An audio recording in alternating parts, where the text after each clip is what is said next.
बहुत समय पहले की बात है। भारतवर्ष के दक्षिण में एक घना वन था जहाँ महात्मा, ऋषि मुनि, तपस्वी और योगी साधना करते थे।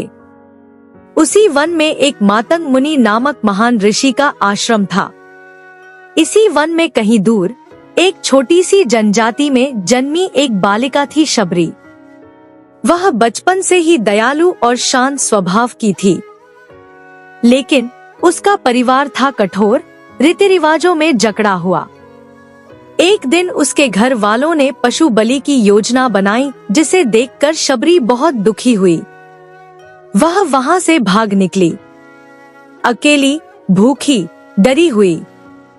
वह भागती भागती जंगल में पहुंची। वहां उसे मातंग मुनि का आश्रम मिला। शबरी विनम्र स्वर, हे प्रभु, मैं आपके चरणों में रहना चाहती हूँ। मुझे कुछ मत दो, बस सेवा करने दो। शुरुआत में आश्रम के कुछ मुनि शबरी को अस्पृश्य मानते थे, लेकिन मातंग मुनि ने देखा इस कन्या के हृदय में भक्ति का सागर है। उन्होंने उसे आश्रम में रहने की अनुमति दी। वर्षों बीत गए। शबरी रोज जल लाती, फूल तोड़ती, द्वार बुहारती, दीप जलाती। वह रोज राम का नाम जपती रहती, राम राम राम। एक दिन जब मातंग मुनि को भान हुआ कि उनका शरीर अब अधिक नहीं टिकेगा, उन्होंने शबरी को पास बुलाया। मातंग मुनि धीरे धीरे, बेटी शबरी, तेरी सेवा, तेरी भक्ति, प्रभु श्री राम स्वयं तुझसे मिलने आएंगे इन्हीं वनों में। उसी दिन के लिए जीना। मातंग मुनि समाधि में चले गए, पर शबरी वहीं रही।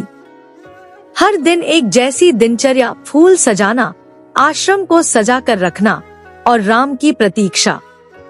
वह रोज जंगल से बेर तोड़ कर लाती।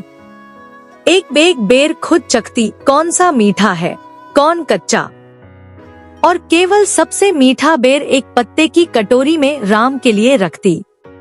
लोग उसे पागल कहते, पर शबरी मुस्कुराती रहती। उधर अयोध्या में राजा दशरथ के कहने पर श्री राम वनवास पर निकल चुके थे। उनके साथ लक्ष्मण और सीता भी थी, परंतु रावण द्वारा सीता हरण के बाद राम और लक्ष्मण दक्षिण दिशा में खोज करते हुए मातंग